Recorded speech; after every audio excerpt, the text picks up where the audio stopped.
শুভ সন্ধ্যা। সবাই ভালো রয়েছে নিশ্চয়ই। আমাকে শুনতে পাচ্ছ সবাই? জি স্যার, শুনতে পাচ্ছি।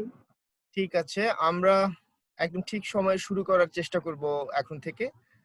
আমার সঙ্গে যারা রয়েছে তাদের মধ্য থেকে একজনকে আমি এই সেশনের কো-হোস্ট করে দিচ্ছি। কাকে দিব? কার সংযোগটা মোটামুটি ভালো রয়েছে? নিগারকে দিয়ে দিচ্ছি আমি। ঠিক আছে। আচ্ছা, আমরা আজকে কি বিষয়ে শিখবো মনে আছে নিগার? জি sir, decoding investigative reporting. Right, আমরা ইনভেস্টিগেটিভ সাংবাদিকতা বিষয়ে আজকে আলোচনা করব। তোমরা জানো ইনভেস্টিগেটিভ রিপোর্টিং এবং তোমার সাধারণ যে রিপোর্টিং অর্থাৎ অনুসন্ধানী প্রতিবেদন এবং সাধারণ যে প্রতিবেদন, এই দুটির মধ্যে তফাৎ রয়েছে, বেশ ভালো রকমের তফাৎ রয়েছে।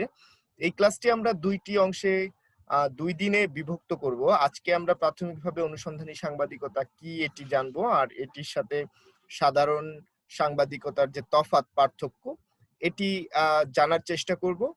পাশাপাশি আমরা যে অনুসন্ধানী সাংবাদিকতার যে ধাপগুলো, সেই ধাপগুলো যে কয়টি পারি আমরা আলোচনা করার চেষ্টা করব ঘন্টা খানেকের মধ্যে।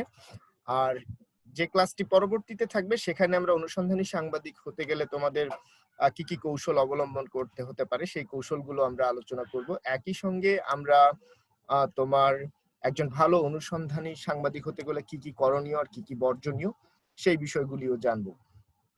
তো আজকে আমরা তোমরা জানো আজকে রাতে আমাদের একজন বিশেষ অতিথি আসছে। জানো কে সে? আমাদের যে আলোচনায় বিশ্ববিদ্যালয়ের। আচ্ছা, প্রমিজ, অনন্যা, নিগার, সাদিয়া, তোমরা কি জানো কে আসবে আজকে রাতে 10টায়? জি স্যার, যমুনা টিভির একজন আর কি সাংবাদিক। উনি হ্যাঁ, হচ্ছে যে সুন্দরবনে জলদস্যুর হচ্ছে রিপোর্টটা করছিল। রিপোর্ট একটা করেনি, উনি শত রিপোর্ট করেছেন আর কি, ঠিক আছে, এবং শতবার তিনি সুন্দরবন গিয়েছেন এবং ওনার মাধ্যমে বাংলাদেশের প্রায় প্রায় প্রায় অর্ধশতাধিক তোমার জলদস্যু বাহিনী, একজন জলদস্যু না কিন্তু এক একটা বাহিনী, হ্যাঁ, তোমার আলম বাহিনী, অমুক বাহিনী, তারপরে তোমার এই বাহিনীগুলো, সুমন বাহিনী, ছোট সুমন, বড় সুমন, রাজু, এই বাহিনীগুলো আত্মসমর্পণ করেছে। এটি অনেক বড় কাজ এবং বাংলাদেশের অনুসন্ধানী সাংবাদিকতা এবং অপরাধ সাংবাদিকতার জগতে এরকম প্রভাবশালী সাংবাদিকতা আগে কেউ করেনি। তো ওই ভদ্রলোকের নাম হচ্ছে মহসিনুল হাকিম, আমাদের শ্রদ্ধাভাজন ব্যক্তি। উনি যমুনা টেলিভিশনের বিশেষ প্রতিনিধি বা স্পেশাল করেসপন্ডেন্ট বলা হয় যাকে ইংরেজিতে, সেটি হিসেবে দায়িত্ব পালন করছেন। তো আমরা সেই সব বিষয়ে রাতে আলোচনা করব। তোমাদের সবার আমন্ত্রণ রইল আমাদের আজকের অনলাইন ওয়েবিনার বা ডিসকাশনটাই উপভোগ করার জন্য। তো আমরা এখন এই মুহূর্তে যে বিষয়টি নিয়ে আলোচনা করব সেটি হচ্ছে অনুসন্ধানী সাংবাদিকতা, তাই না? এটির ইংরেজি হচ্ছে ইনভেস্টিগেটিভ রিপোর্টিং, হ্যাঁ, ইনভেস্টিগেটিভ জার্নালিজম। তো তোমাদের কাছে একটু জানতে চাই যে ইনভেস্টিগেটিভ প্রতিবেদন বলতে কি বুঝো? সাদিয়া, তোমার কাছে কি মনে হয় ইনভেস্টিগেশন বলতে আসলে কি বোঝায়?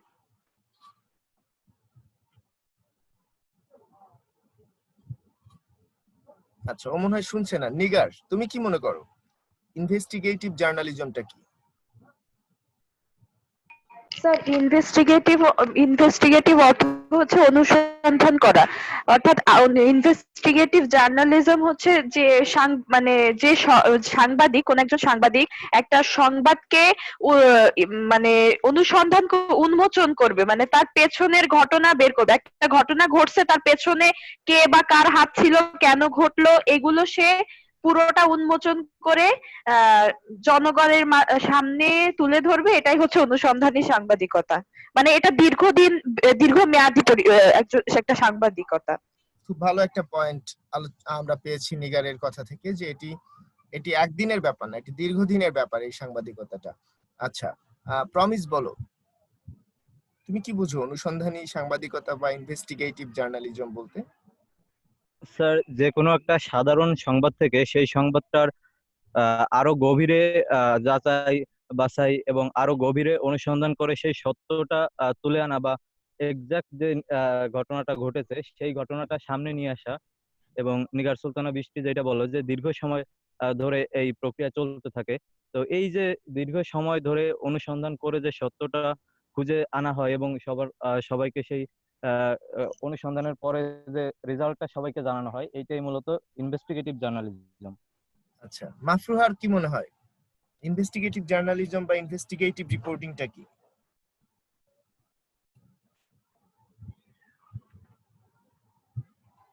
আচ্ছা, হ্যালো আহ, স্যার, সাদিয়া স্যার, সে সময় আমার কথা শোনা যাচ্ছিল না। ঠিক আছে, হ্যালো। তুমি বলো, তুমি কি মনে করো ইনভেস্টিগেটিভ জার্নালিজম বলতে তোমার কি মনে হয়, এটি কি? ও স্যার, ইনভেস্টিগেশন সাংবাদিকতা হলো অনুসন্ধানী সাংবাদিকতা। এটা কোনো সংবাদের মূল বা গোড়ায় যে যে মূল কথাটা, সেটা মানে গবেষণা করে বের করে নিয়ে আসা। আচ্ছা, তোমরা একটা শব্দ প্রায় তিনজনেই বললে যে মূল ঘটনাটা। সাধারণত যে সংবাদগুলো করা হয় তোমাদের কি মনে হয় সেখানে মূল ঘটনা থাকে না? থাকে। মোট কথা হচ্ছে তোমাকে অনুসন্ধানী সাংবাদিকতার ক্ষেত্রে তোমাকে অনুসন্ধান করে বের করতে হচ্ছে তথ্যটি, অর্থাৎ যে তথ্যটি উন্মোচিত নয়, প্রকাশিত নয়, যে তথ্যটি আসলে ক্ষমতার সঙ্গে সংযুক্ত মানুষ বা অপরাধের সঙ্গে যুক্ত মানুষ প্রকাশ করতে চাচ্ছে না, প্রচার করতে চাচ্ছে না। তোমাকে একটু রিসার্চ করে, হ্যাঁ, তোমাকে একটু বারবার অনুসন্ধান করে খুঁজে ওই বিষয়টি বের করে আনতে হবে। হ্যাঁ, এমন এটি এটি কোনো প্রকাশিত সংবাদ থেকেও সেটির আড়ালের আরো সংবাদ বের করে আনতে পারো তোমরা। আর কোনো অপ্রকাশিত ঘটনা যেটি এখনো প্রকাশ হয়নি, সেই ঘটনা নিয়েও তোমরা কিন্তু অনুসন্ধান করে এগিয়ে আসতে পারবে। আমরা সামনে যখন আলোচনা করব তখন এগুলো আসবে। আমরা স্যার আপাতত, একটা কথা বলবো। হ্যাঁ হ্যাঁ বলো।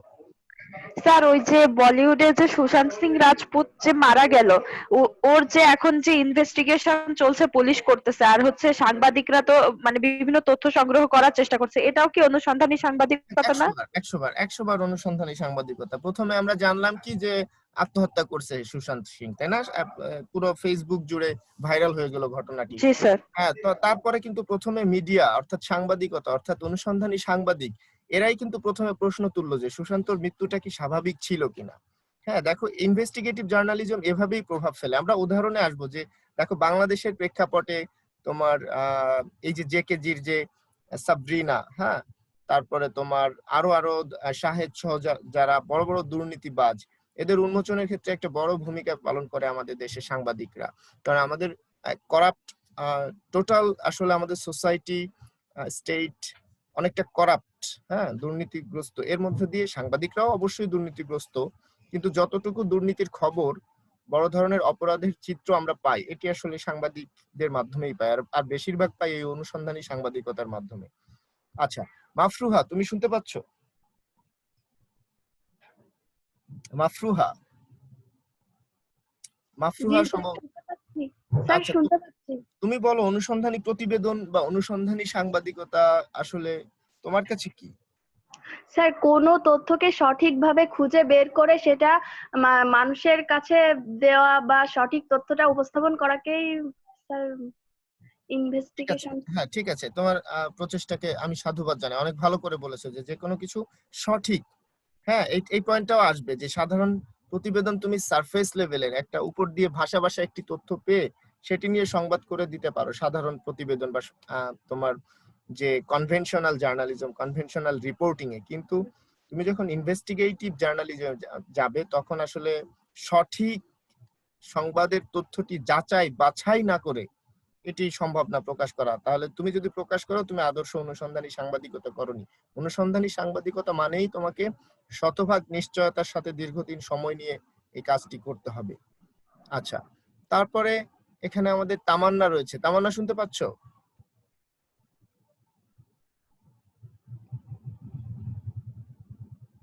তামান্না কি শুনতে পাচ্ছ? আচ্ছা, ও সম্ভবত শুনতে পাচ্ছে না। ও শুনলে আবার আমরা ওর কাছে ফিরে আসবো। তো এই হচ্ছে তোমাদের যে সবার ধারণা অনুসন্ধানী সাংবাদিকতা বিষয়ে। আমার খুব ভালো লেগেছে, তোমরা মোটামুটি সবাই বুঝতে পেরেছো বিষয়টি। তোমরা যেগুলো বলেছো এটিই হচ্ছে অনুসন্ধানী সাংবাদিকতার একেবারে মূল ব্যাপার। অর্থাৎ কোনো একটি সংবাদের মূলে, ঘটনার আড়ালে, আবডালে কারা কলকাঠি নাড়ছে, কি সেই ঘটনা, কেন এটি চাপা দিতে চায় কিছু মানুষ, এগুলো বারবার খুঁজে অনুসন্ধান করে বের করে আনাটাকেই হচ্ছে তোমার অনুসন্ধানী সাংবাদিকতা বলা হয়। অনুসন্ধানী সাংবাদিকতাকে আমাদের সংবাদ কোষ নামক গ্রন্থের লেখক জনাব সিকান্দার ফয়েজ বলেছেন অনুসন্ধানী সাংবাদিকতা হচ্ছে এমন এক ধরনের প্রতিবেদন যেটি মূলত ইনভেস্টিগেশন এবং রিসার্চের মাধ্যমে গঠিত। ইনভেস্টিগেশন মানে হচ্ছে তদন্ত, আর রিসার্চ মানে গবেষণা। মানে একই সাথে তুমি যখন একজন ভালো অনুসন্ধানী সাংবাদিক হতে চাও, প্রতিবেদক হতে চাও, তুমি একটি ভালো অনুসন্ধানী সাংবাদিকতা আর একটি একটি একটি আদর্শ প্রতিনিধি হতে চাও, সেক্ষেত্রে তোমাকে প্রথমত একজন ভালো তদন্তকারী হতে হবে। আমার কথা শোনা যাচ্ছে? এখানে একটু ইন্টারনেট কানেকশনটা সম্পর্কে জানাচ্ছে যে উইক। প্রমিস কি শুনতে পাচ্ছ? স্যার মাঝে একটু বেঁধে গেছিল। মানে বোঝায় তো আর স্যার অসুবিধা হয়নি? স্যার এখন ক্লিয়ার আছে স্যার, আপনি আচ্ছা, কন্টিনিউ করতে পারেন। ঠিক আছে। তাহলে আমাদের মনে রাখতে হবে যে অনুসন্ধানী সাংবাদিকতা হচ্ছে কি? অনুসন্ধান সাংবাদিকতা হচ্ছে তোমাকে একই সাথে তদন্ত করতে হবে, গবেষণা করতে হবে। এখন তদন্ত মানে কি? তদন্ত মানে হচ্ছে খোঁজা। তোমরা পুলিশের তদন্ত সম্পর্কে জানো না? পুলিশ জানতে চায় অপরাধীর পরিচয় কি, হ্যাঁ, তার মোটিভটা কি ছিল অপরাধ করায়, সে কি আদৌ অপরাধী কিনা, এলাকায় যে নানাভাবে খোঁজ খবর না, এটি হচ্ছে তোমার তদন্ত। আর রিসার্চ, গবেষণা হচ্ছে কোনো একটি বিষয় নিয়ে যে কোনো ধরনের প্রক্রিয়া বা সম্ভাব্য সব ধরনের প্রক্রিয়ায় ওই ঘটনাটি সম্পর্কে একটি নির্মোহ, স্পষ্ট, সত্য, একেবারে নির্দলীয়, নিরপেক্ষ তথ্যটাকে বের করে আনার জন্য তোমাকে যে বিভিন্ন বই পুস্তক সহ যা যা রয়েছে সেগুলোর কাছে যে দ্বারস্থ হয়ে একটি আদর্শ তথ্য বের করে আনো, সেটি হচ্ছে তোমার গবেষণা। তুমি যখন অনুসন্ধানী সাংবাদিকতা করতে যাবে তখন একই সাথে তোমাকে তদন্তকারী হতে হবে, তোমাকে গবেষণাকারী বা গবেষক হতে হবে। এই দুইটি জিনিস মনে রাখতে হবে। তাহলে অনুসন্ধানী সাংবাদিকতাটা কি? অনুসন্ধানী সাংবাদিকতা হচ্ছে এমন সাংবাদিকতা যে সাংবাদিকতায় তথ্যকে যাচাই বাছাই করে দীর্ঘদিন গবেষণা করে তার সঠিকতা, তার বিশুদ্ধতা সুন্দরভাবে পরিমাপ করে সেটি পাঠকের বা দর্শকের বা শ্রোতার জন্য একজন সাংবাদিক প্রচার করেন। সেটি হচ্ছে অনুসন্ধানী প্রতিবেদন বা সাংবাদিকতা। এখন সাংবাদিক বা প্রতিবেদক যে অনুসন্ধানী সাংবাদিকতা করে তার মুখ্য উদ্দেশ্য থাকে সমাজের যে কোনো একটি চিত্র, যে চিত্রটি আড়ালে আবডালে ঘটে যাচ্ছে, সমাজকে ক্ষতিগ্রস্ত করছে। হয়তো সমাজে দুর্নীতি ছেয়ে গিয়েছে, হয়তো সমাজে ইয়াবার কারবার অনেক বেশি ঢুকে গিয়েছে, হয়তো সমাজে অশ্লীলতার এক ধরনের বাজারজাতকরণ করা হচ্ছে, আমাদের জানতে দেওয়া হচ্ছে না। হ্যাঁ, তো এই বিষয়গুলো সে তুলে এনে সবার সামনে, হয়তো রাষ্ট্রবিরোধী কোনো অপপ্রচার প্রচারণা বা রাষ্ট্রবিরোধী কোনো কর্মকাণ্ড তলে তলে হচ্ছে, কেউ জানছে না। হ্যাঁ, এমন কিছু মানুষ এগুলো করছে, কেউ বিশ্বাস করছে না। তাহলে তাদেরকে উন্মোচিত করতে হবে রাষ্ট্রের কাছে, রাষ্ট্রীয় আইন শৃঙ্খলা বাহিনীর কাছে, জনগণের কাছে, মানুষের কাছে, এই দেশের মালিক যারা সেই দেশের মালিকদের কাছে। হ্যাঁ, উন্মোচিত করতে হবে তাদের। এরকম একটা উদ্দেশ্য নিয়ে, একটি সৎ উদ্দেশ্য নিয়ে অনুসন্ধানী সাংবাদিকতা একজন অনুসন্ধানী প্রতিবেদক করে থাকেন। আমরা এর বিপরীতও দেখি অনেক সময়, সেটি খুব সামান্য। অর্থাৎ যদিও ব্যবসায়ী এবং দুর্নীতিগ্রস্ত মানুষ যখন মিডিয়ার মালিক হয়ে যাচ্ছে তখন এই প্রবণতাটা বেশি। সেই প্রবণতাটা হচ্ছে তোমার যে মালিক পক্ষ, যার পত্রিকা, তার যে প্রতিপক্ষ রয়েছে তার চরিত্র হরণের জন্য বা তাকে শুধু টার্গেট করে আমরা বারবার ইনভেস্টিগেটিভ প্রতিবেদন করার এক ধরনের প্রবণতা যদি দেখি, সেটি আসলে সেটিও ইনভেস্টিগেটিভ রিপোর্টিং, বাট সেটি কিন্তু অবজেক্টিভ না, সেটি সাবজেক্টিভ হয়ে যাবে। হ্যাঁ, এগুলো অবজেক্টিভ সাবজেক্টিভ আমরা অন্য একটি ক্লাসে তোমাদের আলাপ করেছি। যেখানে তুমি সম্পূর্ণ নিরপেক্ষ থাকবে সেটি হচ্ছে অবজেক্টিভ বা বস্তুনিষ্ঠতা। আর যেখানে তুমি কোনো একটি পক্ষের ঢলে পড়বে, কোনো একটি পক্ষের হয়ে তোমার তথ্যটি তুমি প্রচার করবে, সেটি সাবজেক্টিভ নিউজ। তো সেই সাবজেক্টিভ জার্নালিজমও হয়ে থাকে অনুসন্ধানী সাংবাদিকতার মধ্যে। তবে একজন আদর্শ অনুসন্ধানী সাংবাদিক হিসেবে তোমাকে অনেক বেশি অবজেক্টিভ আচরণ করতে হবে। তো আমরা যেখানে ছিলাম যে অনুসন্ধানী সাংবাদিকতা হচ্ছে মোদ্দা কথা যে সংবাদটি, যে ঘটনাটি সচরাচর ঘটছে, যেটি সবাই জানে, যে তথ্যটি সবাই জানে, সেটি নিয়ে প্রতিবেদন করা, এটি মোটেই অনুসন্ধানী সাংবাদিকতা না। অনুসন্ধানী সাংবাদিকতা হচ্ছে এমন একটি সাংবাদিকতা যেখানে কোনো জানা তথ্য তুমি জানাচ্ছ না, অথবা জানা তথ্য বা জানা ঘটনাটা তুমি জানাচ্ছ কিন্তু কোনো তথ্য জানা না, এমন সব তথ্য তুমি নিয়ে এসেছো যা এতদিন কেউ জানতো না। তুমি অনুসন্ধান করছো, তুমি খুঁজে বের করছো গবেষণা করে। হ্যাঁ, এবং তুমি তোমার অনুসন্ধান, তোমার খোঁজার পিছনে তুমি অনেক বেশি দলিল দস্তাবেজ সাক্ষী প্রমাণ হাজির করে নিয়ে আসছো। এখন এই সাক্ষীগুলো তোমার নানা ধরনের ডকুমেন্টস হতে পারে, হ্যাঁ, ফোন কল হতে পারে, ভিডিও হতে পারে, মানুষ তার যে সহকর্মী দুর্নীতি বা অপরাধ করার সময় পাশে ছিল তার সাক্ষ্য হতে পারে, প্রত্যক্ষদর্শীদের অজস্র বর্ণনা হতে পারে। এভাবে নানা ধরনের সূত্রকে ব্যবহার করে তোমার যে অনুসন্ধানের ফসল, সেই ফসলটিকে যখন তুমি মানুষের সঙ্গে উপস্থাপন করবে, মানুষের সামনে উপস্থাপন করবে, সেটি অনুসন্ধানী সাংবাদিকতা হবে। তাহলে তোমরা বুঝতে পারতেছো অনুসন্ধানী সাংবাদিকতার প্রক্রিয়াটা কিন্তু এত সোজা নয়। এ কারণে সাধারণ প্রতিবেদনের সঙ্গে অনুসন্ধানী সাংবাদিকতার এক ধরনের মৌলিক বা গুণগত পার্থক্য তৈরি হয়। সেই পার্থক্যগুলো কি, এটি আমি পরীক্ষায় তোমাদেরকে দিব যে what is the difference between conventional or traditional reporting and investigative reporting or journalism যেটি বলো। অর্থাৎ প্রচলিত সাংবাদিকতা এবং অনুসন্ধানী সাংবাদিকতা কিংবা প্রচলিত প্রতিবেদন বনাম অনুসন্ধানী প্রতিবেদনের মধ্যে তোমার তুলনামূলক পার্থক্য করতে হবে। এখানে আমরা কয়েকটা কিছু পার্থক্য তোমাদের জন্য আমি আলোচনা করতে চাই। প্রথম পার্থক্যটা হচ্ছে, তুমি যখন প্রচলিত সংবাদটি করছো, হ্যাঁ, সেই প্রচলিত সংবাদটি তুমি তথ্যটি পেয়েই তুমি এটি প্রকাশ করে দিতে পারো। যেমন ধরো তুমি এখন হঠাৎ করে একটি সংবাদ পেলে যে মিথিলার সঙ্গে সৃজিতের তোমার ডিভোর্স হয়ে গিয়েছে। এটি তুমি কিন্তু সেটি ফেসবুকে কোনো আরেকজনের মাধ্যমে তুমি জানতে পারছো, বা ফেসবুকে বিষয়টি আলোচনা করতে পারো।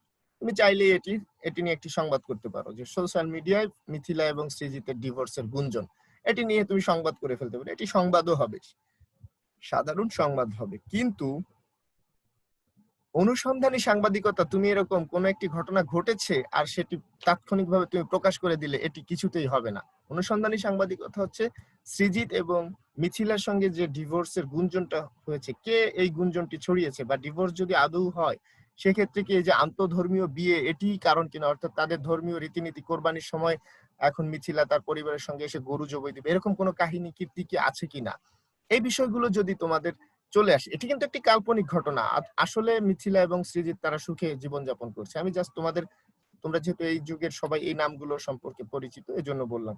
তো সেখানে কিন্তু সেটি নিয়ে তুমি যদি একটু দীর্ঘদিন গবেষণা অনুসন্ধান করো, সেই অনুসন্ধানের প্রতিবেদনটি হতে পারে অনুসন্ধানী। কিন্তু সাধারণ প্রতিবেদন তুমি একটি ঘটনা যা দেখেছো ওইটি প্রচার করে দিতে পারো।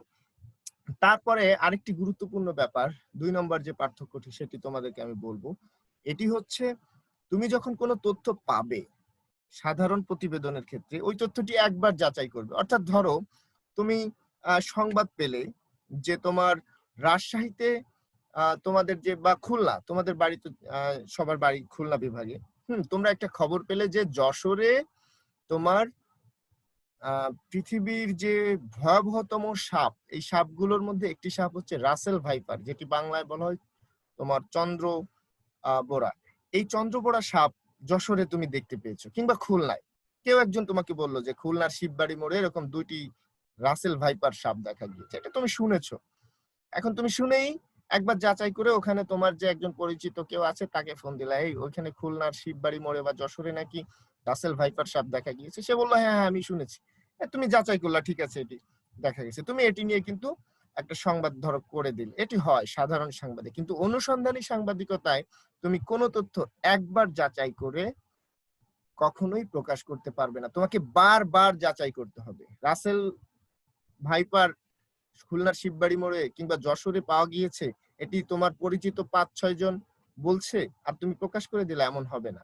তোমার রাসেল ভাইপার খুলনায় কোথা থেকে আসলো, হ্যাঁ, যারা প্রত্যক্ষদর্শী চোখে দেখেছে তাদের হাতে কি কোনো ভিডিও এটি রয়েছে কিনা যেখানে ওই সাপ দুটি ওখান থেকে যাচ্ছে বা সাপগুলো যাচ্ছে, তার কোনো প্রমাণ রয়েছে, হ্যাঁ, কিংবা সরকারের ঊর্ধ্বতন কর্মকর্তা যেহেতু সাপটি রয়েছে, বন বিভাগের কেউ ওখানে গিয়েছিল কিনা, তার মুখের বক্তব্যটা কি, হ্যাঁ, এগুলো সব নিয়ে যাচাই বাছাই করে তারপরে প্রকাশ করতে হবে। সেটি হচ্ছে অনুসন্ধানী সাংবাদিকতা।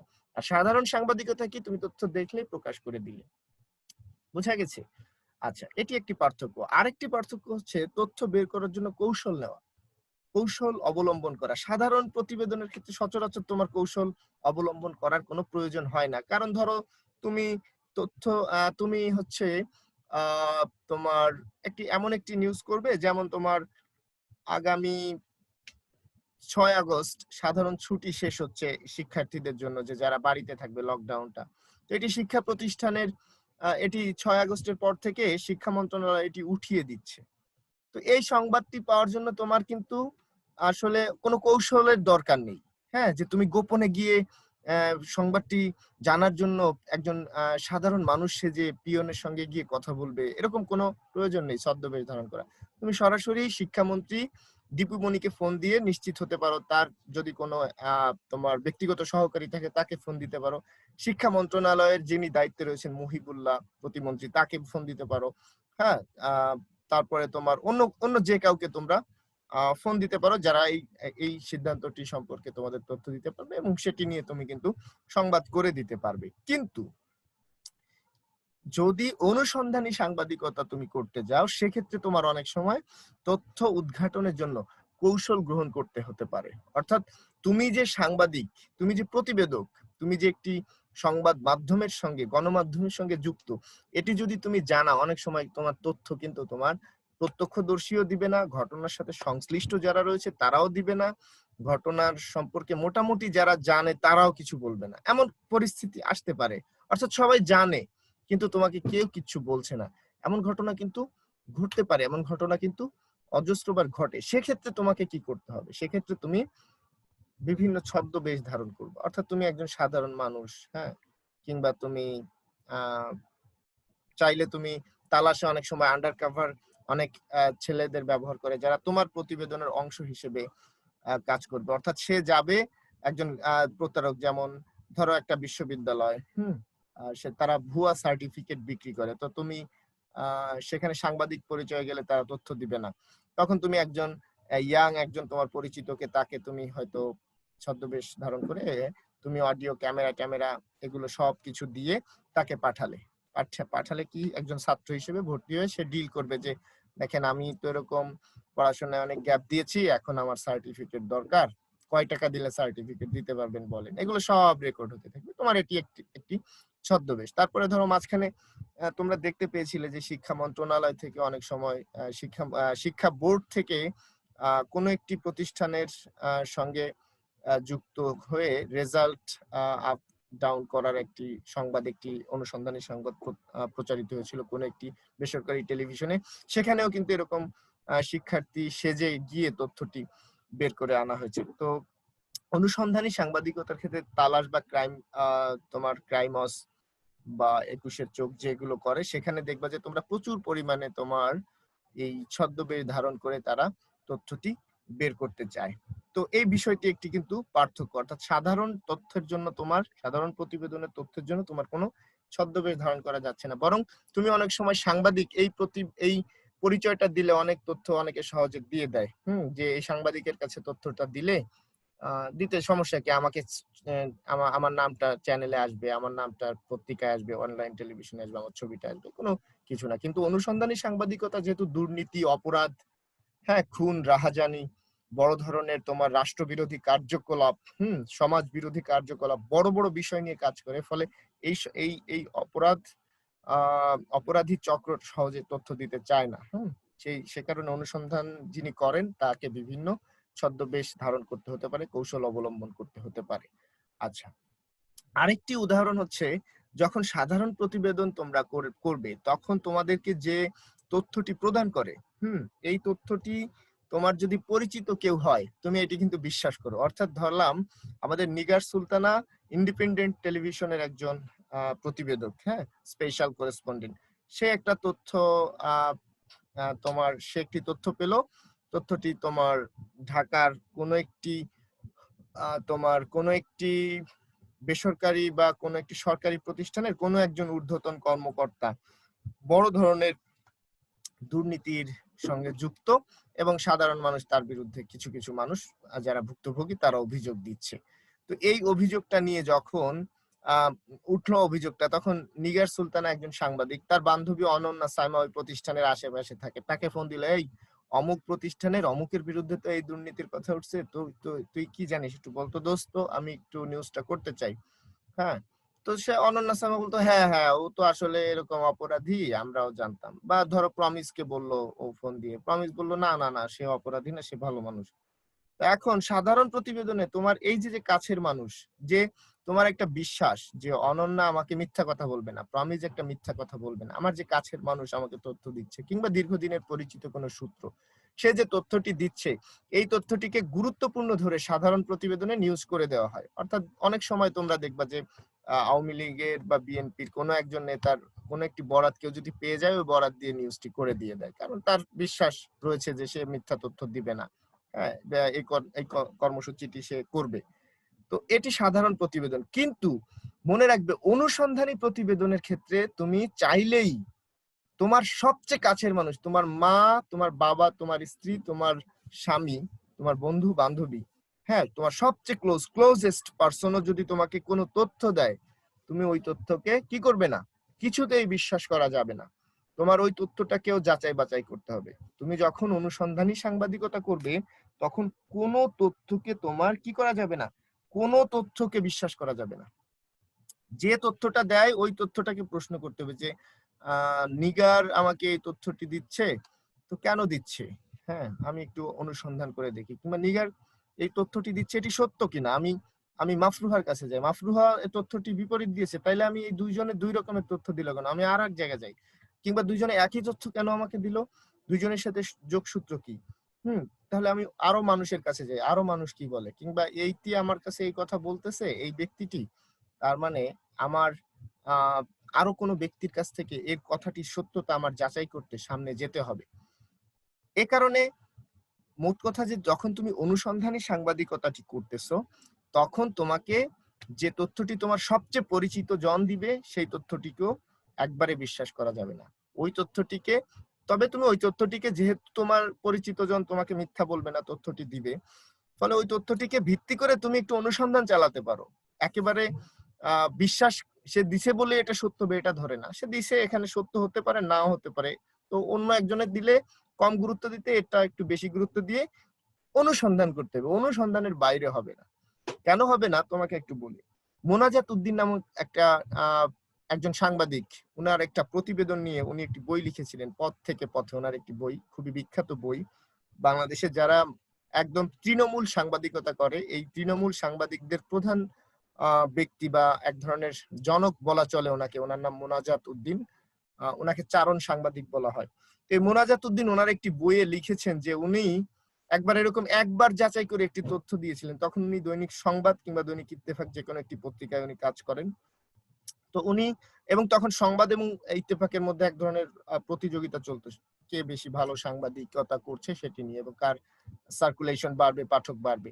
তো উনি একটি নিউজ, একবার ওনার একজন পরিচিত, উনি যার কাছ থেকে অনেক সময় তথ্য পাইতেন বা যার দোকানে চা খাইতেন, এরকম একজন ব্যক্তি ওনাকে একটা তথ্য দিয়েছিলেন যে অমুক গ্রামে একজন পেয়েছি যার দাড়িতে মৌচাক। ঠিক আছে, তো উনি ভাবছে দাড়িতে মৌচাক, সে বলছে হ্যাঁ ওই গ্রামের পাশে। তো বলছে আপনি নিজে দেখছেন? বলছে হ্যাঁ দেখছি তো। হ্যাঁ, তো আপনি বলেন কি? বলছে হ্যাঁ এই ব্যাপার এই। তো উনি তো খুবই উত্তেজিত হয়ে বিশ্বাস করছে, বিশ্বাস করেই, যেহেতু পরিচিত চায়ের দোকানদার পরিচিত, সে তো আর মিথ্যা বলবে না, উনি টাস করে সংবাদটি করে পাঠিয়ে দিয়েছে, এবং ওই দিন তার প্রতিবেদক সহ সবাই, তার যে সম্পাদক, প্রকাশক সহ সবাই খুশি হয়েছে। পরদিন শুধুমাত্র তারাই নিউজটি করেছে। এখন ওই যে প্রতিদ্বন্দ্বী সংবাদ মাধ্যমটি, সেটির এক ধরনের পরাজয় হলো, এরকম একটা নিউজ ওখানে খেয়ে ফেললে যে দাড়িতে মৌচাক, তখন তারা তাদের প্রতিবেদককে পাঠিয়ে দিল যে তুমিও তাইলে নিউজটা করো, নাহলে তো আমরা পিছিয়ে যাচ্ছি। সে ওখানে গেল, মোনাজাত উদ্দিনের যে প্রতিদ্বন্দ্বী, সে ওইখানে গিয়ে দেখে যে ওই ৩-৪ গ্রামে এরকম কোনো ঘটনা ঘটেনি, যে নাম বলতেছে ওই নামে ওখানে কেউ নাইও। তো পরদিন এটি নিয়ে মোনাজাত উদ্দিনের প্রতিদ্বন্দ্বী যে পত্রিকাটি, সেটি একটি সংবাদ ছাপালো যে এই ধরনের সাংবাদিকতা আসলে ঠিক নয়, এরকম কোনো কিছু আসলে ঘটেনি। এখন মোনাজাত উদ্দিনের এখান থেকে, অফিস থেকে তো চাকরি যায় অবস্থা, তাকে বলছে এটা সত্য কিনা। মোনাজাত উদ্দিন তখন মনে করে একদম সাংবাদিকতা করে উনি জীবন জীবিকা করেন, ওনার সাংবাদিকতার চাকরি চলে যাবে এরকম একটা অবস্থা, উনি দৌড়ে গেলেন ওই ব্যক্তির কাছে, হ্যাঁ, এবং তন্ন তন্ন করে ওই ব্যক্তিকে বললেন যে, প্রথমে তো যেখানে আছে ওই গ্রামগুলো খুঁজলেন যে আসলে আছে কিনা এরকম কেউ দাড়িতে মৌচাক, তাকে পাওয়া গেল না। তারপরে যে ব্যক্তি তথ্যটি দিয়েছে তার কাছে এসে বললো যে আপনি যে তথ্যটি দিয়েছেন এটি তো সত্য, তাই না? তো সে বলছে না, আমি এমনি বলছি, গাল গল্প। পরে মোনাজাত উদ্দিন তো মানে অবাক, এ কোন ধরনের কথা। হ্যাঁ, আপনি এরকম একটা তথ্য দিলেন, আপনার উপর ভিত্তি করে আমি সংবাদ করে দিলাম। তখন ওই দোকানদারের কথাটা মোনাজাত উদ্দিন তার বইয়ে লিখছে। দোকানদার বলছে খুব হয়তো সাধারণ ভাবে, কিন্তু অনেক গুরুত্বপূর্ণ একটি কথা, যে আপনি কিসের সাংবাদিক? যদি আমি একটা কথা দিলাম, আমি বললাম আর আপনি ওইটা লিখে দিলেন, আপনার নিজের দায়িত্ব নাই আমি সত্য বললাম না মিথ্যা বললাম যাচাই করা? তো যা হোক, পরবর্তীতে মোনাজাত উদ্দিন ক্ষমা চেয়েছিলেন, তার যে পত্রিকা অফিস তাকে বহিষ্কার বা তাকে কর্মচ্যুত করেনি।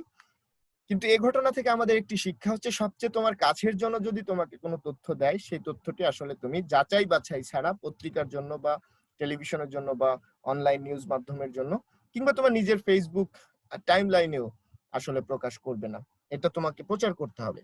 আচ্ছা, আরেকটি তোমার পার্থক্য হচ্ছে, সাধারণ যে সাংবাদিকতা প্রতিবেদন আমরা রচনা করি সাধারণ সাংবাদিকতায়, সেই সাংবাদিকতার ক্ষেত্রে অবশ্যই তোমার যে তথ্য প্রাপ্তি, এই তথ্য প্রাপ্তিটা অনেক সহজ একটি বিষয়। তোমাদের আগেই বলেছি, অনেক পরিচিত কেউ যদি থাকে, বিট রিপোর্টিং করছে বা না করলেও কারো নাম্বার পেলেই, ভাই এই ব্যাপার, আপনার একটা মন্তব্য চাই এই ব্যাপারে। হ্যাঁ, আগামী 15ই আগস্ট আপনি আওয়ামী লীগের বড় নেতা, সাংগঠনিক সম্পাদক বা সাধারণ সম্পাদক, আগামী 15ই আগস্ট তো বঙ্গবন্ধুর 100তম মৃত্যুবার্ষিকী পালিত হচ্ছে, তো আপনার বক্তব্য, একটা বক্তব্য তুমি পেয়ে যেতে পারো, মানে তথ্য প্রাপ্তি সহজ।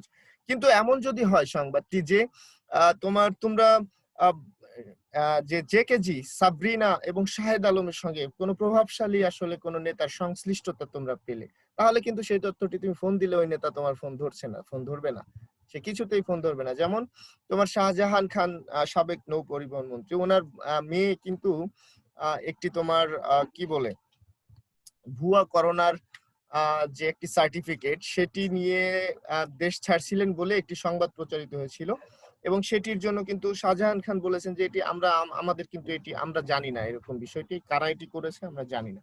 তো তুমি যদি এটির জন্য সরাসরি আরো বড় কিছু খুঁজতে চাও, যে বাংলাদেশ থেকে ভুয়া করোনার সনদ দিয়ে দিয়ে আরো কে কে যাচ্ছে, কোন প্রতিষ্ঠানটি এটি করছে, তাহলে তুমি ফোন দিলে প্রাথমিকভাবে ওই প্রতিষ্ঠানের ডিজি কে বা প্রতিষ্ঠানের চেয়ারম্যানকে ফোন দিলে সে কিন্তু প্রথমে কোনো উত্তরই দেবে না, তোমাকে বলবে আমি ব্যস্ত, বা দেখেন আপনি ভুল করছেন, বা কোনো কিছু বলবে না বা ফোনই ধরবে না। কিন্তু তুমি যদি অনুসন্ধানী সাংবাদিকতা করতে চাও, তোমাকে আরো দীর্ঘদিন ধরে তাকে অনুসরণ করতে হবে, তার পরিচিতকে কার মাধ্যমে তার সঙ্গে কথা বলতে হয় সেগুলো বলে তার কাছ থেকে তথ্য পেতে হবে। আর সে যদি তথ্য না দেয়, বিভিন্নভাবে তার রিলেটেড, তার সংশ্লিষ্ট নানা ধরনের তথ্য, দলিল, ভিডিও ফুটেজ, অডিও ফুটেজ, হ্যাঁ, ইমেইল, এগুলো এবং ভুক্তভোগীদের অভিযোগ ইত্যাদি তোমাকে সংগ্রহ করতে হবে। এই তথ্য প্রাপ্তিটা অনেক কঠিন হবে। তারপরে তোমার যে সাধারণ যে প্রতিবেদন রয়েছে, এই প্রতিবেদনে তোমাকে কিছুতেই তোমার নিজস্ব বক্তব্য থাকবে না। তোমরা কোনো প্রতিবেদনে তোমরা দেখবে না আজ পর্যন্ত যে কোনো একটি ঘটনা ঘটেছে, যেমন তনু হত্যাকাণ্ড, হ্যাঁ, তনু হত্যাকাণ্ডটা ঘটিয়েছে কোনো দুষ্কৃতকারীরা, সেখানে নিউজগুলোতে প্রতিবেদক কিন্তু বলে দেবে না আমি এই ঘটনায় তীব্র নিন্দা জানাচ্ছি, ঠিক আছে, এই ধরনের ঘটনা আমাদের সমাজকে ক্ষতিগ্রস্ত করছে, এই ধরনের কোনো বক্তব্য তোমরা পাবে না। কিন্তু অনুসন্ধানী সাংবাদিকতার ক্ষেত্রে যখন অনুসন্ধান করে আসছে, তখন অনেক সময় কিন্তু আমাদের যিনি অনুসন্ধানী প্রতিবেদক, ইনভেস্টিগেটিভ জার্নালিস্ট, ইনভেস্টিগেটিভ রিপোর্টার, উনি ওনার নিজস্ব মন্তব্য, বক্তব্য উনি কিন্তু দিতে পারেন। হ্যাঁ, এবং এই নিজস্ব মন্তব্য এবং বক্তব্য ওনার যে দিতে পারার যে দক্ষতাটি, এটি কিন্তু শুধুমাত্র অনুসন্ধানী সাংবাদিকতায় দেখা যাবে। যেমন তোমরা জানো যে জাহাঙ্গীরনগর বিশ্ববিদ্যালয়ের মাননীয় উপাচার্য যিনি আমাদের অধ্যাপক ডক্টর ফারজানা ইসলাম, ওনার বিরুদ্ধে কিন্তু দুর্নীতির অভিযোগ উঠেছিল ওনার পরিবার এবং সন্তানদের বিরুদ্ধে। হ্যাঁ, তো এটি সাধারণ সংবাদ হিসেবে কিন্তু প্রথম যখন তোমার নিউজটি আসবে, তখন কিন্তু আসবে যে জাহাঙ্গীরনগর বিশ্ববিদ্যালয়ের ভিসির বিরুদ্ধে দুর্নীতির অভিযোগ, তখন কিন্তু এটিতে তোমার নিজস্ব বক্তব্য থাকবে না। কিন্তু যখন তুমি দীর্ঘদিন ধরে অনুসন্ধান করবে যে কি কি কাজে এই ভিসির আশেপাশের মানুষ দুর্নীতিতে জড়িয়ে পড়েছিল, তোমার কি কি যুক্তি আছে, তথ্য আছে, উপত্য আছে, তুমি কিন্তু পরবর্তীতে নিজে এখানে গিয়েছো, মানুষের সঙ্গে কথা বলেছো, এই ধরনের কথা তুমি লিখতে পারো, বলতে পারো তোমার প্রতিবেদনে। অনুসন্ধানী সাংবাদিকতা যদি হয়, বরং তুমি যখন সরেজমিনে ওখানে গিয়ে কথা বলবে, হ্যাঁ, নিজে কিছু একটা বলবে, যেটি তোমার টেলিভিশন সাংবাদিকতায় যেটিকে বলা হয় পিটিসি, পিস টু ক্যামেরা, তো সেটি কিন্তু তুমি এখানে দিতে পারো অনুসন্ধানী সাংবাদিকতায়। আচ্ছা, তারপরে তোমার সর্বশেষ আমরা একটি পার্থক্যের কথা আমরা যেটি বলবো, সেই পার্থক্যটি হচ্ছে তুমি যখন সাধারণ প্রতিবেদন করবে, তোমার কোনো সিদ্ধান্তে যাওয়া যাবে না, কোনো একটি পক্ষ তোমার নেওয়া যাবে না, যা ঘটেছে সেটি তোমাকে জানাতে হবে। এর বাইরে তুমি কিছুই জানাবে না একজন সাধারণ প্রতিবেদক হিসেবে, সাধারণ ঘটনার প্রতিবেদন হিসেবে। যা ঘটেছে তোমাকে তাই বলতে হবে, ঠিক আছে? আর অনুসন্ধানী সাংবাদিকতার ক্ষেত্রে তোমার নিজস্ব একটি পক্ষ থাকতে পারে, তবে সত্যের পক্ষ। অর্থাৎ তুমি অনুসন্ধান করে দেখেছো যে তুমি একটি সত্যের পক্ষে দাঁড়ানো রয়েছে, কারণ তোমার হাতে সব ধরনের কি রয়েছে, ডাটা রয়েছে, সব ধরনের ডকুমেন্টস রয়েছে, অডিও রয়েছে, ভিডিও রয়েছে, ইমেইল রয়েছে, কথোপকথনের সূত্র রয়েছে, যোগাযোগের সূত্র রয়েছে, হ্যাঁ, তোমার প্রত্যক্ষদর্শী সাক্ষী রয়েছে, তোমার অপরাধের সঙ্গে যুক্ত সহকর্মী রয়েছে। এরকম নানা প্রমাণ তোমার হাতে যখন থাকবে, যখন তুমি এই অনুসন্ধানী প্রতিবেদনটা করতে যাইবে, তখন অবশ্যই তোমার একটি সিদ্ধান্ত নেওয়ার অধিকার জন্ম নিবে, কারণ তুমি দীর্ঘদিন ধরে এই বিষয়ে কথা বলেছো। এ বিষয়ে তোমাদের একটি প্রতিবেদনের কথা বলবো, রোজিনা ইসলাম, তোমরা ওনার নাম আগেও আমি কয়েকটা দিন ক্লাসে যখন পড়িয়েছি তোমাদেরকে বলেছি, উনি দৈনিক প্রথম আলোর একজন প্রতিনিধি, হ্যাঁ, স্টাফ, একদম নিজস্ব কর্মী। তো উনি কিন্তু বাংলাদেশের মুক্তিযুদ্ধে অনবদ্য অবদান রেখেছিল যে বিদেশিরা, সেই বিদেশিদের যে স্বর্ণ পদক দেওয়া হয়েছিল, সেই স্বর্ণ পদকের মধ্যে যে খাদ রয়েছে, অতিরিক্ত দুর্নীতি করেছে যারা এই স্বর্ণ পদকটা দেওয়ার লিস্টটা নিয়েছিল, কন্ট্রাক্টটা নিয়েছিল গভর্নমেন্ট থেকে, তারা দিয়েছে। এটি কিন্তু উনি ধীরে ধীরে বের করে নিয়ে আসছেন, এবং একটা পর্যায়ে এই যে স্বর্ণের চোরাচালানের ব্যাপারে উনি কিন্তু ওনার প্রতিবেদনে এই চোরাচালানকারীদের বিরুদ্ধে এক ধরনের সিদ্ধান্ত দিয়েছেন। এই রাইটটা তারা আছে, যেহেতু তার কাছে প্রতিবেদন রয়েছে, তার কাছে দলিল দস্তাবেজ রয়েছে অপরাধী চিত্রে, সে একটি পক্ষ নিচ্ছে। কিন্তু সাধারণ যে নিউজটা হবে, অনুসন্ধানী না যেটি, সেখানে তুমি যারা অপরাধী, যারা অপরাধ করছে না, তাদের দুই পক্ষের যে বক্তব্য, সেই ব্যালেন্সড বক্তব্য তুমি দিয়ে দিবে। কিন্তু অনুসন্ধানী সাংবাদিকতার ক্ষেত্রে অপরাধীরা যে তোমার এরকম বেপরোয়া আচরণ করছে, এই কথা বলার অধিকার তোমার রয়েছে। হ্যাঁ, যা অপরাধীরা আবার সাধু বেশে হাঁটছে, এটি বলার অধিকার তোমার রয়েছে। হ্যাঁ, যেমন তোমার আরেকটি উদাহরণ দিয়ে, আমাদের দেশের একমাত্র যে আবাসিক পাবলিক বিশ্ববিদ্যালয়, জাহাঙ্গীরনগর বিশ্ববিদ্যালয়, জুবায়ের নামক একজন ছাত্রের হত্যাকাণ্ড ঘটলো। তো জুবায়ের হত্যাকাণ্ডের পর তার যে তোমার খুনিরা রয়েছে, তাদেরকে কিন্তু ক্যাম্পাস ছাড়া করা হয়েছিল, তাদের আজীবন বহিষ্কার করা হয়েছিল নামে, কিন্তু কাজে কিন্তু এদেরকে ক্যাম্পাসে আমরা হাঁটতে দেখতাম। এবং কিছু কিছু মানুষ আদালত থেকে তোমরা দেখছো পালিয়ে গিয়েছে, মালয়েশিয়া নানা জায়গায় আছে। আর এক দুজন ছিল যারা আসামি, তারা ক্যাম্পাসে আসতো। তখন আমরা যখন প্রতিবেদন করেছি, তখন আমরা কয়েকজন এরকম অনুসন্ধান করে দেখলাম যে রয়েছে জুবায়েরের হত্যাকারীরা এই হলে রয়েছে, এই সময় আসে। তখন কিন্তু জুবায়েরের হত্যাকারীরা ক্যাম্পাসে হাঁটছে স্বাভাবিকভাবে, এবং প্রশাসন নির্বিকার। আমরা কিন্তু এক ধরনের সিদ্ধান্তমূলক জায়গায় চলে আসেছি, যেহেতু আমরা অনুসন্ধান করে দেখেছি এরা খুনের আসামি, এরা মারামারির সময় ছিল, এরা জুবায়েরকে হত্যাকাণ্ডের সময় সেখানে উপস্থিত ছিল, এবং তাদের বিরুদ্ধে যে অভিযোগ রয়েছে সেটি খুবই শক্তিশালী। সেক্ষেত্রে তুমি কিন্তু বলতে পারো যে এরা কেন ক্যাম্পাসে, একজন অনুসন্ধানী প্রতিবেদক হিসেবে। কিন্তু যদি তুমি সাধারণ একটি প্রতিবেদন করো, সেক্ষেত্রে জুবায়েরের হত্যাকারীর যে বক্তব্য রয়েছে, হ্যাঁ, সেই বক্তব্যটি, এবং জুবায়েরের পরিবারের কারো একজনের বক্তব্য যে তারা এখনো খুনের মামলার কেন রায় হচ্ছে না, আর বলবে যে আমি আসামি ছিলাম না, আমাকে ষড়যন্ত্র করে দিয়েছে। কিন্তু তুমি যখন অনুসন্ধান করে বের করবে যে এই ব্যক্তিটি আসলে খুনের স্পটে ছিল, প্রমাণ রয়েছে, তোমার কাছে ফুটেজ রয়েছে যে খুন করছে এবং সে হাসছে, তালি দিচ্ছে, আবরার হত্যাকাণ্ডের মতো, সেক্ষেত্রে তুমি অবশ্যই একটি অবলম্বন করে একটি সিদ্ধান্ত তুমি গ্রহণ করতে পারো। তোমরা যদি তালাশের পর্বগুলো দেখো, তাহলে দেখবে যে একটি সুনির্দিষ্ট একটি এজেন্ডা নিয়ে, একটা পরিকল্পনা নিয়ে অনেক সময় অনুসন্ধানী সাংবাদিকতা করা হয়। অর্থাৎ এই বিষয়গুলোকে উন্মোচন করব আমরা, হ্যাঁ, প্রশ্ন ফাঁস চক্রকে আমরা ধরবো, হ্যাঁ, যারা তোমার চাকরি দেওয়ার বিনিময়ে টাকা নেয় তাদেরকে আমরা ধরবো, যারা বিশ্ববিদ্যালয়ে শিক্ষক নিয়োগের সময় অবৈধ কাজ করছে, হ্যাঁ, তাদেরকে আমরা ধরবো।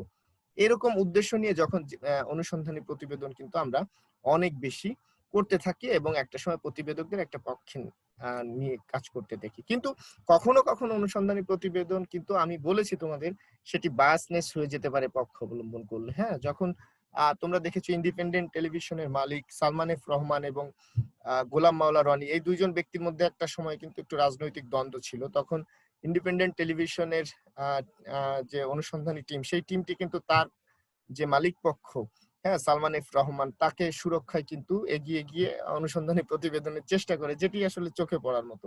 তো তোমরা যখন সমাজ, রাষ্ট্র, মানুষ, মানবতা, মনুষ্যত্বকে সুরক্ষার জন্য একটি অপরাধ চক্রকে, একটি দুর্নীতিগ্রস্ত চক্রকে বের করতে চাইবে, তখন তুমি সুস্পষ্টভাবে তোমার তথ্য, দলিল ইত্যাদির মাধ্যমে একটি এজেন্ডা সেট করতে পারো। কিন্তু তোমার যখন তুমি কোনো একটি পার্টিকুলার একটি পক্ষকে সন্তুষ্ট করার জন্য কাউকে উন্মোচন করতে চাইবে, কারো বিরুদ্ধে সিদ্ধান্ত নিতে চাইবে, সেটি কিন্তু আবার কিন্তু অনুসন্ধানী সাংবাদিকতার এথিক্স কে লঙ্ঘন করবে। এটি আমরা সামনের ক্লাসগুলোতে পড়বো যে অনুসন্ধানী সাংবাদিকতার যে এথিক্স, সেই এথিক্স গুলো আসলে কি কি হতে পারে। তো আজকে আমরা আর বেশি আলোচনা আগাবো না। আজকে আমরা যে বলেছিলাম যে তোমার অনুসন্ধানী সাংবাদিকতার ধাপগুলোর আলোচনা করব, আমার মনে হয় সেটি বড় হয়ে যাবে। আমরা আজকে শুধু এই আলোচনাটুকুই রেখে দিই যে সাধারণ প্রতিবেদন এবং অনুসন্ধানী প্রতিবেদন, এই দুটার মধ্যে আসলে গুণগত তফাৎটা কি, আর অনুসন্ধানী সাংবাদিকতা বলতে আমরা কি বুঝি। তো এই পর্যন্ত আমরা আজকের আলোচনাটা রেখে দিব। আমরা এর পরের আলোচনা, এবং সম্ভবত আগামীকাল থেকে তোমাদের ঈদের বন্ধ, আমরা ঈদের পরে তোমাদের নোটিশটি আমি দিয়ে দিব। ঈদের পরে যে ক্লাসটি শুরু হবে, তারপর থেকে আমরা পরবর্তী ধাপগুলোতে আলাপ আলোচনা করতে থাকবো। তো আজকের আলোচনা এখানেই শেষ করব। শেষ করার আগে আমি তোমাদের কাছে একটু জানতে চাইবো তোমরা কে কি বুঝলে। আচ্ছা, এর আগে আমি শুনি তোমাদের কাছে আরো কোনো প্রশ্ন রয়েছে কিনা।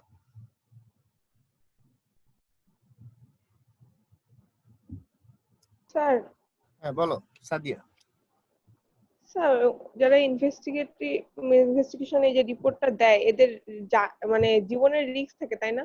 অনেক রিস্ক থাকে, এবং সেই বিষয়গুলো নিয়ে আজকে আমরা কথা বলবো যমুনা টেলিভিশনের যিনি স্পেশাল করেসপন্ডেন্ট আমাদের মহসিনুল হাকিম ভাইয়ের কাছে, যে কতটুকু ঝুঁকি নিয়ে উনি সুন্দরবনের এই সমস্ত জলদস্যুদের কাছে গিয়েছেন।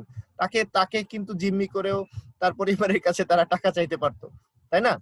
তো ঝুঁকি রয়েছে, আবার সবচেয়ে সম্মানের জায়গাটিও এখানে। তোমার একটি সংবাদ প্রকাশিত হওয়ার পরে যখন সেটি সারা দেশ, সারা সমাজ, কখনো কখনো সারা পৃথিবীকে আলোড়িত করবে, তখন তোমার যে প্রাপ্তির আনন্দ, সেই আনন্দটুকু পেতে হলে, কিংবা একজন অনুসন্ধানী সাংবাদিক হিসেবে তুমি যে মিডিয়ায় কাজ করো সেখানে বা তার বাইরে যে মূল্য পাবে, সামাজিক যে মর্যাদা পাবে, এবং একই সাথে ফাইন্যান্সিয়ালি তোমার হয়তো অন্যান্য সাংবাদিকের থেকে তোমার যে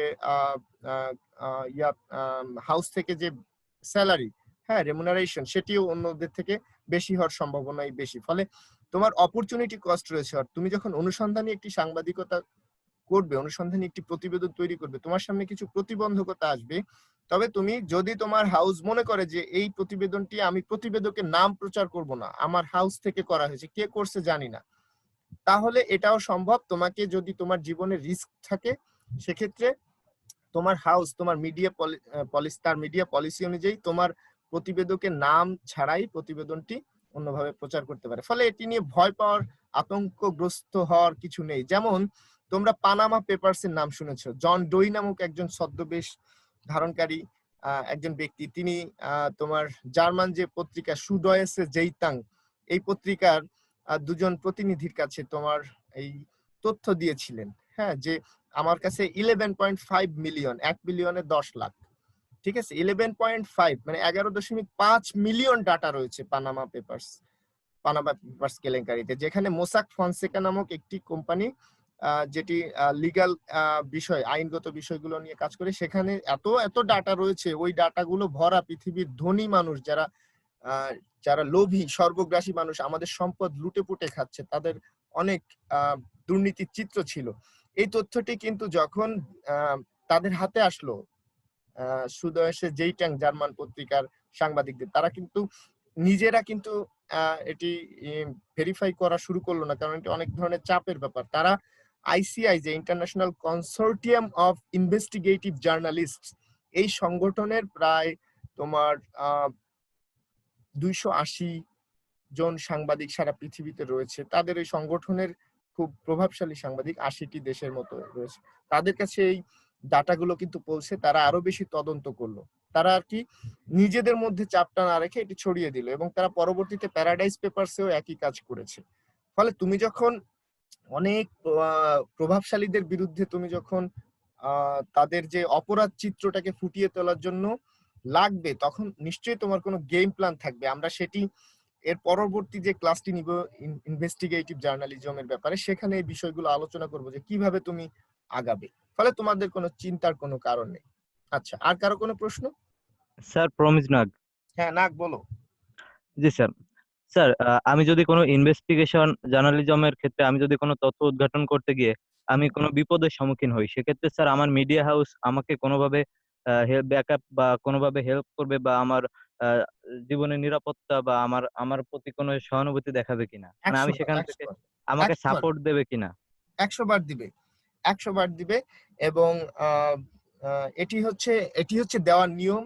সাংবাদিকতার যে মৌলিক নীতি, বেসিক এথিক্স, সেটিতে একজন প্রতিবেদকের যদি তথ্য প্রচার করার জন্য মানব স্বার্থে তার উপর কোনো ধরনের হুমকি যদি আসে, তাহলে রাষ্ট্র তো রাষ্ট্র হিসেবে প্রত্যেক নাগরিকের আইনি সুরক্ষা, তার ব্যক্তিগত জীবনকে সুরক্ষা দেওয়ার জন্য বাধ্য।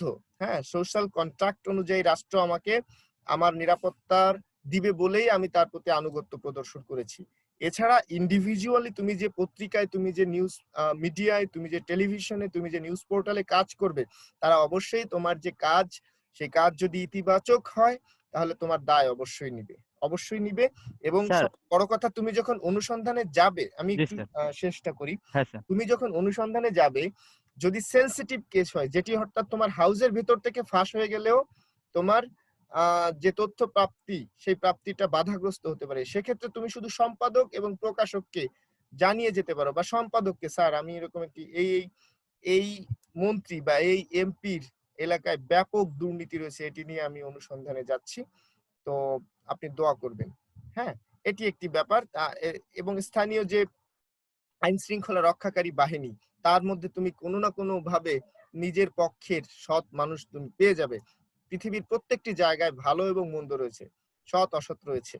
ফলে তুমি একেবারে অসহায় না। কিন্তু মনে রাখবে, অনুসন্ধানী সাংবাদিকতা যখন তুমি বড় ধরনের অপরাধী চক্রের বিরুদ্ধে করতে যাচ্ছ, তখন তোমাকে একটু ছদ্মবেশ সাবধানতা অবলম্বন করতে হবে। হ্যাঁ, কারণ তোমার দিকে শকুনি দৃষ্টি পড়তে পারে। তবে একটা জিনিস মনে রাখবা, অপরাধী কখনো সৎ চোখে সৎভাবে জীবনযাপন করতে পারে না। তুমি দেখবা অনেক সময় অনেকগুলো জার্নালিজমের ক্ষেত্রে হাজার হাজার দৃষ্টান্ত দেখবা যে অপরাধীর কাছে এরকম ক্যামেরাটা ধরলে ভয়ে মুখ লুকাচ্ছে, সে যত বড় ক্ষমতাশালী হোক। হ্যাঁ, ক্যামেরার সামনে তুমি ক্যামেরা তাক করে রাখলে ভয় পাচ্ছে, এরকম ঘটনা ঘটবে। ফলে জি তোমার স্যার। তোমার যদি কোনো ধরনের বিপদগ্রস্ততা আসে, তোমার হাউস তোমার পাশে দাঁড়াবে। এখন এখানে ব্যাপার আছে, আমরা পরের আলোচনাগুলো যাব, কিন্তু তুমি যেহেতু প্রশ্নটি করেছো, অনেক সময় লিগ্যাল ঝামেলা আসতে পারে। অর্থাৎ তুমি এমন একটা নিউজ করেছো, যেমন তোমার যে নিউজটি তুমি দেখছো যে একজন সরকারি কর্মচারী, হ্যাঁ প্রজাতন্ত্রের একজন কর্মচারী ঘুষ আদান প্রদান করছে, তুমি তথ্যটা যে কোনো ভাবে ভিডিও করে রেখে দিয়েছো। এখন ডিজিটাল সিকিউরিটি অ্যাক্টের নিয়ম অনুযায়ী তুমি কোনো গভর্নমেন্ট, সরকারি অথবা সেমি গভর্নমেন্ট, আধা সরকারি প্রতিষ্ঠানে তুমি তাদের অনুমতি ছাড়া এই ভিডিও করতে পারবে না ইলেকট্রনিক ডিভাইসে। তাহলে করলে তোমার মনে করো 14 বছরের জেল হয়ে যাবে, 25 লাখ টাকা জরিমানা। হ্যাঁ, তো এই আইনগত ঝামেলাটা যখন তোমার আসবে, হ্যাঁ, তখন এই তোমার পাশে দাঁড়ানোর জন্য তোমার সাংবাদিক সংগঠনগুলো অবশ্যই কাজ করবে। ফলে তুমি অনুসন্ধানে যাওয়ার আগে তুমি নিশ্চিত করবে যে তুমি বাংলাদেশের সাংবাদিক সংগঠনগুলোর সঙ্গে জড়িত রয়েছে। অন্ততপক্ষে তুমি যেখানে কাজ করো সেই লোকাল সাংবাদিক যে সংগঠনগুলো রয়েছে সেখানে তুমি কাজ করছো, এটি একটি ব্যাপার। আরেকটি ব্যাপার হচ্ছে, যে সেনসিটিভ ইনফরমেশন গুলো তুমি আনতে যাবে, মনে রাখবে যদি তোমার অনুসন্ধান সত্য হয়, যদি তোমার টার্গেট যে অপরাধী যদি অপরাধীই হয়, তোমাকে চ্যালেঞ্জ করার মতো ক্ষমতা বাংলাদেশের সবচেয়ে শক্তিশালী মানুষেরও নাই, কারণ সে অপরাধী। সে আইনের কাছে কিভাবে যাবে? তুমি তার ঘুষের প্রমাণ ধরে ফেলছো, ঘুষ খাচ্ছে, তুমি সে কাউকে মার্ডার করছে, মার্ডারের হুমকি দিচ্ছে, সেই প্রমাণ তোমার হাতে আছে। তার এইটুকু বলার কোনো মানে সৎ সাহস তার থাকবে না, এটি তুমি নিশ্চিত থাকবে। তবে সাগর এবং রুনির মতো এরকম হত্যাকাণ্ডর ঘটনা এটি খুবই কম। হ্যাঁ, সাগর এবং রুনি মারা গিয়েছে, এটি নিয়ে অনেক কনস্পিরেসি আছে, ষড়যন্ত্র তত্ত্ব আছে যে রুনি আসলে অনেক তথ্য জানতো, এনার্জি যে সেকশন রয়েছে সেখানে বড় ধরনের করাপশন হচ্ছে। কিন্তু এটি আসলে দেখো ওই অর্থে কিন্তু বিশ্বাসযোগ্য হিসেবে আমাদের যে সাংবাদিকতার যে জগৎটি রয়েছে তারা এখনো কিন্তু ওই অর্থে প্রমাণ করতে আমাদের সামনে পারেনি। আবার যাদের বিরুদ্ধে অভিযোগ, হ্যাঁ, তারাও আসলে তাদেরকে আসলে অ্যাম্বুশ জার্নালিজমের মাধ্যমে, অ্যাম্বুশ মানে ধরো অপরাধীদের কাছে অনেক বেশি ক্যামেরা বা তাদের কাছে ধরেই সবাই গিয়ে জিজ্ঞেস করে আপনার বিরুদ্ধে এরকম অভিযোগ, আপনি কথা বলছেন না কেন, এরকম এই ধরনের অ্যাম্বুশ জার্নালিজম আমাদের চোখে কিন্তু পড়েনি। ফলে তোমরা সাগর রুনি একটা দুইটা উদাহরণ দিয়ে অনুসন্ধানী সাংবাদিকতার ব্যাপারে কিছুতেই আসলে নিরুৎসাহিত হও না। সাংবাদিকতা মূলত সাংবাদিকতার যে নির্যাস আনন্দ সেটি এই অনুসন্ধানী সাংবাদিকতার মধ্যেই রয়েছে। আচ্ছা, আর কারো কোনো প্রশ্ন?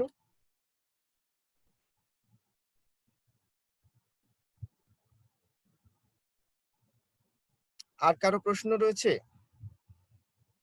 আচ্ছা, আজকের ক্লাস নিয়ে আর কারো কোনো প্রশ্ন রয়েছে কিনা? আজকের ক্লাস নিয়ে আর কারো কোনো প্রশ্ন নেই? আচ্ছা, তাহলে আমরা এখন ক্লাস শেষ করে দিব। আর মনে রেখো তোমরা যে আমাদের এই আজকের যে ক্লাসটি গুগল ক্লাসরুমে যে লিংকটা দিয়েছি সেখানে গিয়ে তোমাদের নাম এবং আইডি না লিখলে কিন্তু যে লিখতেছো না তাদের কিন্তু ক্লাস অ্যাটেন্ডেন্সটা হচ্ছে না। ফলে তোমরা এটি নিশ্চিত করো, ঠিক আছে? আমরা পরের ক্লাসে এই কোর্সের পরের ক্লাসে আমরা কোন প্রক্রিয়াতে কি কি প্রক্রিয়া অনুসরণ করে অনুসন্ধানী সাংবাদিকতাটা মানে বাস্তবতার মুখ দেখে দর্শকদের কাছে যায়, শ্রোতার কাছে যায়, তোমার আমার কাছে আসে, সেই ধাপগুলো আমরা এর পরের ক্লাসে আলোচনা করব। সবাই ভালো থেকো, আমাদের আবার দেখা হবে। স্যার আসসালামু আলাইকুম।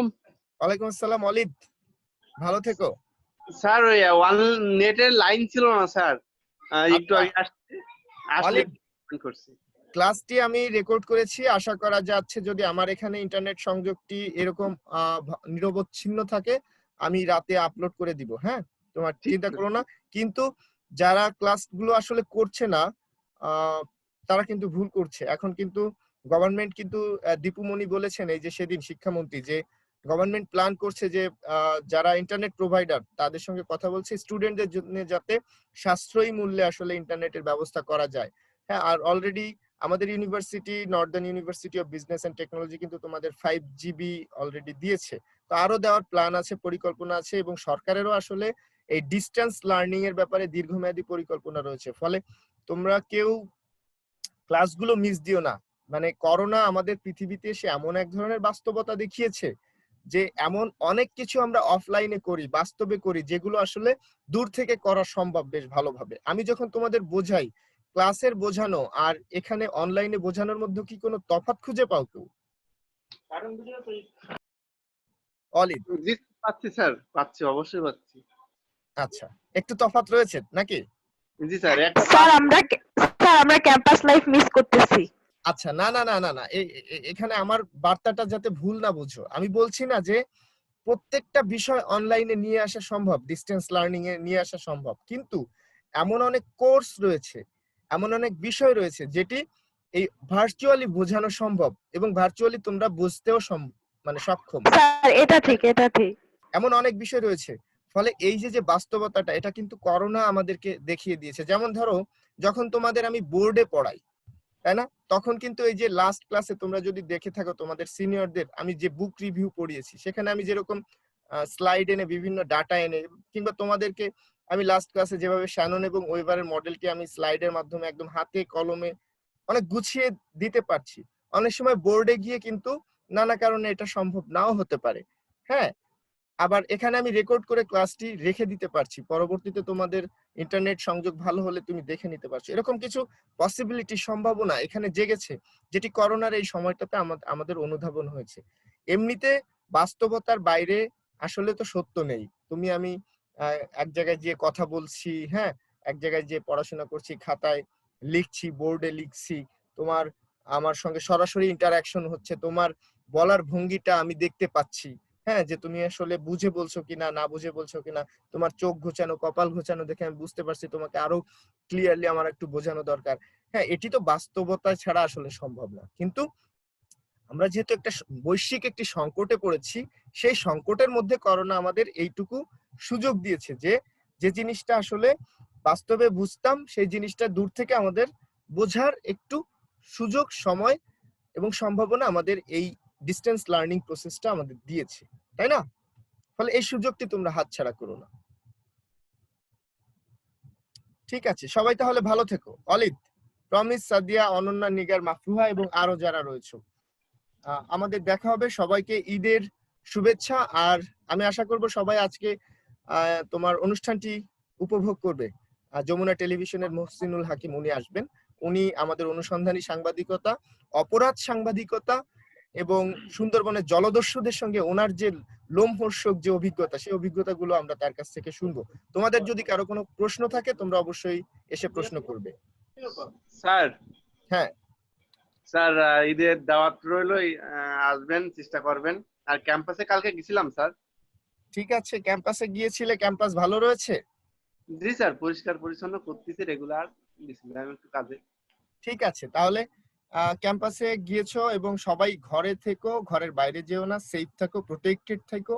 আর আমাদের স্বাস্থ্য অধিদপ্তর বা ডাক্তাররা যে পরামর্শগুলো দিয়েছে সেগুলো পরামর্শগুলো মেনে নিও। কারণ কি, মেনে চলো। কারণ কি, তোমার আজকেও দেখলাম আসলে অনেক মারা গিয়েছে। আমরা যতই আসলে করোনাকে হালকা করে দেখি না কেন, প্রত্যেকদিন 30 জনের উপরে মারা যাচ্ছে এবং আক্রান্ত শত শত। তো এই আক্রান্ত এবং মারা যাওয়া, তুমি আমি আক্রান্ত হচ্ছি না বলে করোনার প্রভাব নেই এমন কিছু মনে করো না। করোনা কিন্তু ধীরে ধীরে আরো শক্তিশালী হয়ে উঠছে। হ্যাঁ, আমাদের এই জুলাইটা খুব গুরুত্বপূর্ণ সময় ছিল এবং এই ঈদের সময় কিন্তু নানা জায়গা থেকে মানুষজন, দেশের বাইরে থেকে হোক, দেশের অভ্যন্তরে ক্রাউড কোনো জায়গা থেকে এখন কিন্তু ঈদ করতে দেশে ফিরবে। ফলে তোমরা অনেক সাবধানে থাকবে, অনেক বেশি সাবধানে থাকবে। ঘরের মধ্যে ব্যায়াম করবে, হাঁটাচলা করবে, চা খাবে প্রচুর লেবু দিয়ে, এবং বাবা মায়ের কথা শুনবে। নিজ নিজ ধর্মীয় যে রীতিনীতি সেটি পালন করবে। সবাই ভালো থেকো, আমাদের আবার দেখা হবে।